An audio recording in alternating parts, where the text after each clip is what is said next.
nomor serinya sih 104 untuk pompa ya. Coba. Assalamualaikum. Moncrot.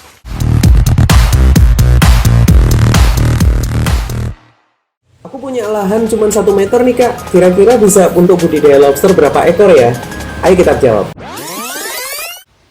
Halo teman-teman, karena aku melihat banyak banget selama 1 tahun ini masih banyak di antara kalian yang masih menonton videoku seputar berapa kapasitas minimum lahan untuk memulai proses budidaya lobster air tawar. Jadi di video kali ini aku akan membahas detail berapa kapasitas minimum lahan untuk memulai budidaya lobster air tawar untuk lokasi outdoor. Simak terus.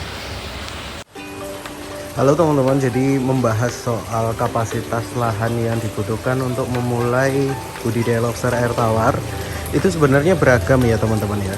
Dan untuk video kali ini kita akan membahas dua hal. Yang pertama itu seputar kolam outdoor. Jadi kalau misalkan teman-teman lihat di sini, ini kita bisa kategorikan sebagai kolam outdoor ya. Di sini ada kolam outdoor, kemudian yang ada di sini juga kolam outdoor, dan dua kolam ini merupakan kolam hasil budidaya kita dengan luasan lahan sekitar 3 kali 4 meter. Untuk lokasi yang di sini adalah 3 kali 3 meter. Nah, membahas soal lahan yang berapa yang diperlukan itu sebenarnya juga mengacu pada lokasinya teman-teman yang teman-teman punya, entah itu ada di outdoor ataupun indoor. Kebetulan untuk kolam yang saya video ini outdoor. Kolam indoor bagaimana? Kolam indoor juga kita akan menghitung dari kapasitas lahan. Jadi saya coba masuk ke kantor aja dulu. Jadi ini adalah contoh untuk kolam yang indoor. Ini adalah contoh untuk kolam indoor dan posisi setiap kolam ukurannya 2 kali 1. Indoor kita bisa memanfaatkan ketebaran lokasi lahan kita untuk kita bikin rak bertingkat ini supaya memaksimalkan lahan yang ada. Kalau outdoor apakah bisa menggunakan kapasitas lahan seperti itu 2 kali 1? Nah, kita akan lihat salah satu kolam kita. Ini juga outdoor juga teman-teman. Jadi yang ini tuh 2 kali 1 juga. Begitu pula juga yang ada di sini itu juga sama 2 kali 1. Hanya saja memang peruntukan untuk kolamnya dipergunakan untuk apa ini memang berbeda. Jadi yang satunya ini kemudian yang ada di sini itu untuk peruntukannya memang berbeda banget. Kalau untuk kolam ini luasan kolamnya itu 2 kali 2 meter. Sementara untuk yang ini luasan kolamnya 2 kali 1 juga. Jadi sama antara kolam ini dengan kolam yang ada di situ itu sama. Oh sorry, ini bukan 2 kali 1, ini 3 kali 2 meter. Kalau ini untuk 3 kali 2 itu 2 kali 1. Nah, kita akan bahas dulu untuk kolam outdoor ya. Kita akan coba bahas yang ada di depan.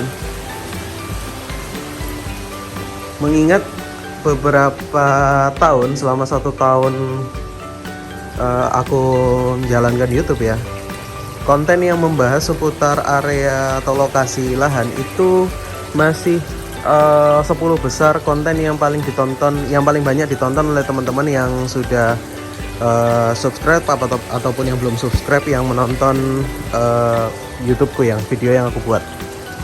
Jadi pertama-tama kita akan bahas soal lokasi yang outdoor terlebih dahulu. Pertama-tama, luasan lahan yang kita miliki adalah 3 kali 4. Dengan kapasitas lahan seperti ini, kita bisa memaksimalkan kalau patokan awalnya per 1 meter persegi itu bisa sampai 10-20 ekor. Itu untuk patokan amannya. Sementara untuk lokasi ini kita di area ini 3 kali 4 meter itu kita isi kapasitas hingga 200 ekor. Untuk yang ada di sini. Nah, dengan kapasitas 200 ekor ini sudah melebihi dari kapasitas normal. Kalau kita hitung ya 3 kali 4. 3 kali 4 dengan luasan berarti 12 meter persegi. Seharusnya untuk kolam outdoor ini bisa diisi hingga 120 ekor aja seharusnya. Tapi kenapa kita bisa menggunakan hingga 240 yang ada di sini itu karena kita sebenarnya terbantu oleh wave maker ini. Jadi fungsi wave maker ini selain untuk menguraikan arus, juga untuk mensuplai oksigen yang dibutuhkan yang ada di kolam. Selain itu juga kapasitas shelter yang ada di setiap kolam itu cukup lumayan banyak, 2 kali lipat dari jumlah populasi yang ada di dalam kolam ini. Ditambah lagi, untuk kolam yang ada di sini itu kita memang hanya khususkan untuk kolam yang diisi oleh lobster air tawar jenis jantan. Jadi hanya jantan aja nih yang ada di sini. Teman-teman bisa bayangin ya. Nah, menghitung kapasitas itu kan sebenarnya per meter persegi maksimal 10 ekor untuk pemula.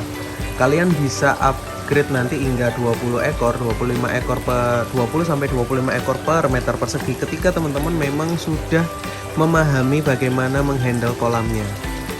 Terlebih lagi untuk kolam outdoor ini sebenarnya susah-susah gampang. Ya, mungkin kalau misalkan teman-teman lihat kolamku ya cuman seperti ini aja. Kemudian ini yang betina.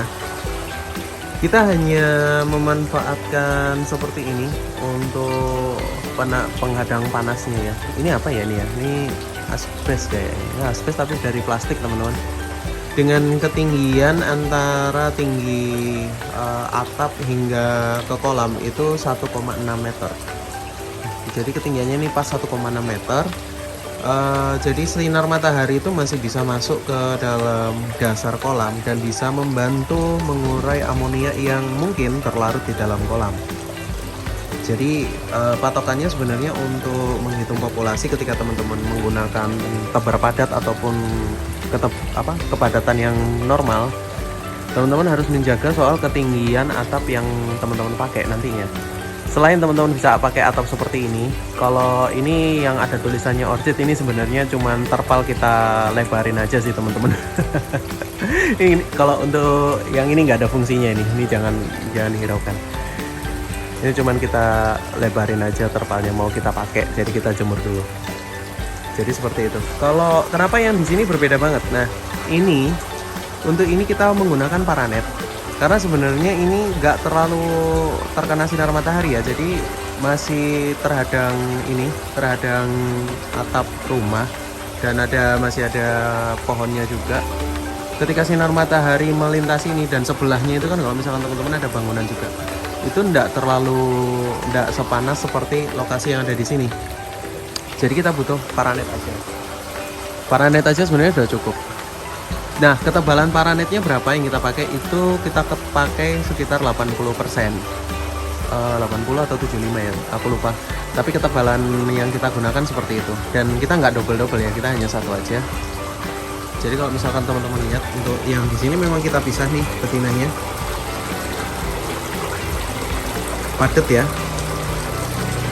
Ini padet. Nah, itu ada yang kanibal itu kayaknya. Oh iya. Oh enggak, ini teman-teman, ini lagi adaptasi, dia berusaha untuk molting. Jadi ketika lobster itu sudah nyaman dengan lokasinya, dia akan berusaha untuk molting ya. Dia akan berusaha untuk molting ketika ketebaran kalian sudah sesuai itu tadi. Kita akan coba lihat di beberapa lokasi di sini kalau misalkan ada sisa-sisa molting. Oh, ini kan ada yang kanibal ya, kalau teman-teman bisa lihat itu bekas kanibalnya.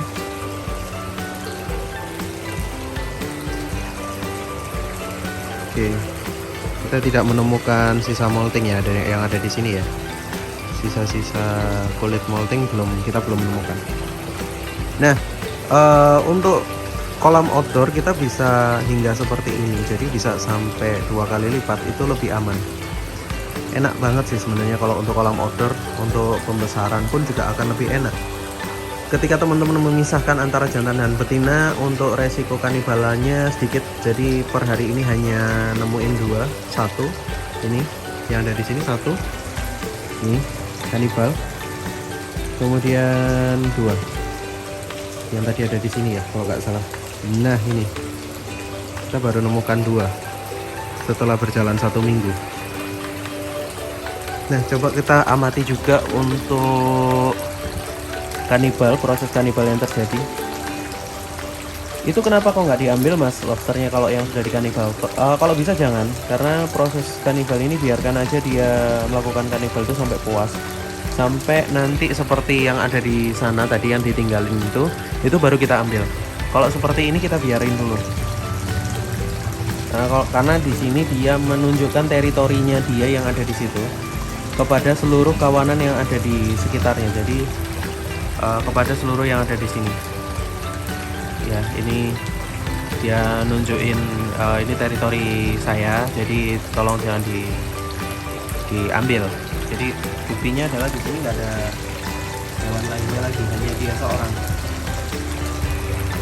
Sebagai untuk penunjukan area lokasinya. Nah, mungkin teman-teman sudah sedikit paham ya, mengingat konten itu sekitar sudah ada jalan 1 tahun dan banyak banget yang nonton soal berapa minimum lahan yang harus kita persiapkan. Patokan dasarnya itu adalah per meter persegi itu tadi. Per 1 meter persegi bisa 10 ekor. Jadi kalau misalkan kalian punya lahan berapa, lahan yang tersisa lah istilahnya, yang mau difungsikan untuk budidaya, kalian ukur dulu dengan ketebaran padat yang seperti itu. Semakin banyak lobster yang kamu pakai, maka sistem filtrasinya pun juga akan berbeda. Semakin banyak filter yang kamu pakai, semakin bagus. Dan ini full, tidak ada aerator di sini. Kalau teman-teman lihat, untuk kolam outdoor kita nggak pakai aerator karena kita sudah ada wave maker. Kapasitas 24.000 ya, ini udah jalan hampir 1 tahun lebih dan lancar. Teman-teman bisa lihat dari banyaknya tanaman mata lele yang terus menerus jalan di sana. Halo, ada lobsternya teman-teman.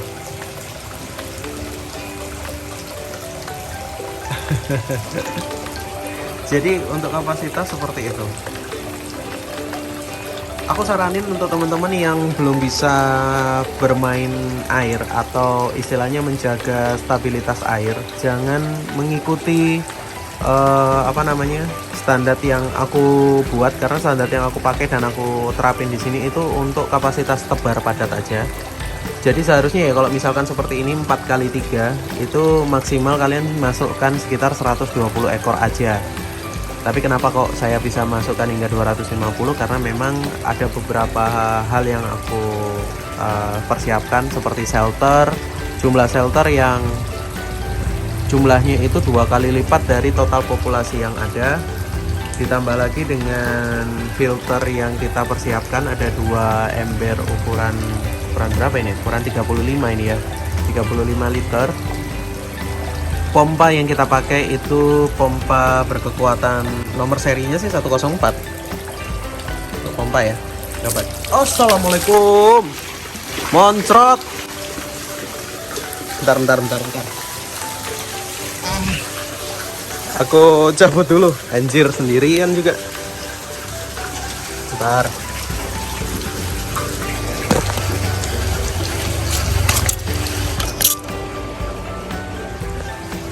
Astaga, muncrat. Mau bikin konten muncrat. Teman-teman bisa lihat ya kekuatan semburannya tadi. Anjir, muncrat cuy. Nah, untuk pompa yang kita pakai ini ada pompa Risen. Ya, pompa Risen 104 aja sudah cukup. Karena ini kita gunakan untuk mensuplai 2 kolam. Bahasa cuy. Aku coba colokin lagi lah. Bismillah. Agak rawan juga ini. Oke. Ini jalan. Nah. Basah semua cuy. Jadi 104 aja udah bisa. Ya, jalan lagi tuh filternya.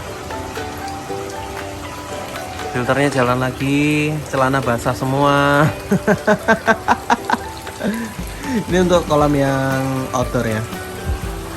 Kalau yang ada di sini, kenapa kita pakai kapasitas 3 filter?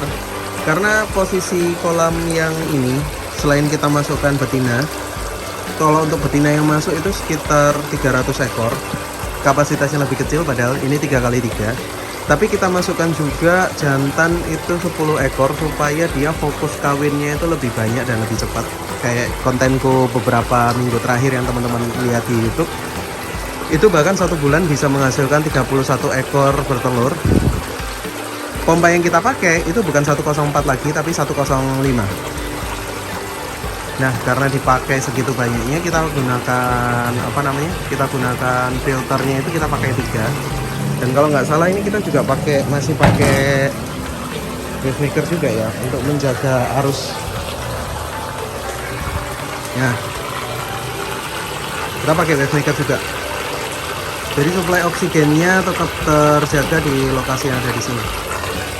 Kalau yang di samping ini tadi, nah kalau yang ini kita tidak menggunakan wave maker sama sekali. Atau juga untuk kolam yang ada di sini, untuk lobsternya barusan kemarin ya sudah diambil panennya, karena ini untuk yang ukuran 7 inci ke atas. Pada dasarnya semua ukuran itu sama aja, tidak ada istilah lobster super. Kalau misalkan teman-teman lihat di Facebook dan lain-lain, itu ada istilah lobster air tawar super dan lain-lainnya, itu bullshit semua. Jadi harus hati-hati ya teman-teman. Pada dasarnya semuanya itu gimana caranya kita mengontrol jumlah populasi, kadar air yang ada di dalam kolam, itu aja sebenarnya. Nggak ada kaitannya dengan lobster air tawar ini super atau enggak. Kalau super itu yang warnanya biru kalau nggak salah. Kemudian ada istilah yang mereka namain welkamin, itu berbeda banget. Nah, kalau misalkan ada yang ke kantor, mungkin ada yang tanya, Mas ini kan kolam outdoor, tapi kenapa atasnya juga nggak dikasih paranet? Nah, kayak yang aku bilang tadi teman-teman, ini sebelah ini ada gudang, ada rumah ya, dan panas sinar matahari itu nggak bisa kena di sini. Jadi aku nggak perlu untuk pasang paranet ya. Kalau yang di sini kita masih pasang dikit. Kalau ini sama sekali aku nggak pasang paranet. Tapi tetap aku isi 3, karena untuk stok kita lobster air tawar yang ukuran 6 inci kan agak banyak. Setiap habis dari ukuran 4 dan 5, entah itu yang dari kolam B dan kolam A yang betina dan jantan, ketika dia sudah memasuki ukuran 6 inci tidak laku terjual sebagai paket indukan, kan kita jualnya ke ukuran konsumsi. Nah, ukuran konsumsi kita lebih baik kita campur aja, dijadikan satu. Jaga nih kalau misalkan ada yang bertelur, kita dapat suplai ukuran 6 inci yang bertelur, nantinya kita masukkan rak di dalam. Jadi agak lumayan banyak tuh nantinya. Tapi kita bisa memanfaatkan lahan yang seperti ini. Jadi lahan yang kamu miliki misalkan ada di samping rumah, itu kamu bisa pakai, kamu bisa manfaatkan seperti ini juga. Ini misal anggap aja di sini itu adalah belakang rumah kalian. Ini belakang rumah kalian, terus nggak kepakai, misalkan diisi cuman barang-barang bekas yang nggak terpakai, itu kamu bisa pakai ini. Nah, kalau kalian bisa lihat di sini nih, sanyo kita ini kita sedot air PDAM dan air sumur. Jadi kita menggunakan 2 air yang kita campur. Jadi gitu ya teman-teman. Nah, ini tandon yang kita pakai. Untuk kali ini aku bahas soal outdoor, soal kapasitas lahan. Jadi kapasitas lahan yang harus kalian persiapkan itu adalah soal ukurannya dulu. Berapa lahan yang kalian miliki, kemudian kalian ada di outdoor dan indoor atau kayak gimana lokasinya. Video kali ini aku bahas soal outdoor. Nah, setelah itu berapa kapasitas maksimal yang harus dimasukkan dan berapa jumlah filter yang harus dipasang, wave maker, pompa dan lain sebagainya, jumlah shelter yang harus dipakai, kemudian atap yang nanti kemungkinan akan dipasang atau tidak, tergantung dari lokasinya. Jadi teman-teman lihat di sini kan panas banget ini kalau di sini. Kalau untuk kolam sini ya. Kalau untuk kolam ini sih enggak, karena ketutupan semua. Tapi tetap kalau dibandingkan sama yang di dalam tadi, masih jauh lebih panas yang di dalam tadi. Jadi lebih baik kita pakai seperti ini aja. Maksudku kalau dibandingkan sama yang di dalam, masih lebih panas yang ada di sini. Makanya kita pakai paranet aja yang ada di sini. Tapi kalau yang di dalam kita nggak los-losan, karena sebelahnya ada rumah tinggi banget. Jadi nggak terlalu sinarnya, nggak terlalu banyak. Teman-teman sorry kalau misalkan teman-teman lihat kayak sampah atau apa. Kebetulan ini kan malam banget sudah. Jadi lagi bersih-bersih di luar juga. Nah kebetulan aku lagi lihat YouTube studioku kok banyak ya yang masih menonton soal berapa kapasitas minimum lahan lobster air tawar yang harus diperlukan. Jadi aku punya inisiatif untuk bikin konten soal ini. Sorry teman-teman, aku nggak bisa muncul di videonya karena posisinya aku barusan luar kota, capek banget. Jadi aku mending videokan seperti ini supaya paling nggak teman-teman bisa dapat info yang aku share. Kalau kalian suka kita bisa ketik like, kalau nggak suka dislike aja. Jangan lupa subscribe karena masih banyak yang teman-teman yang belum subscribe, 70% lebih teman-teman yang menonton itu belum subscribe. Jadi ayo subscribe dulu dong supaya aku lebih semangat ya.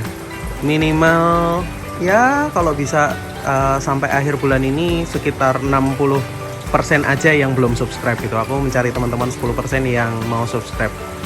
Jadi aku nanti bisa semangat lagi tuh bikin konten.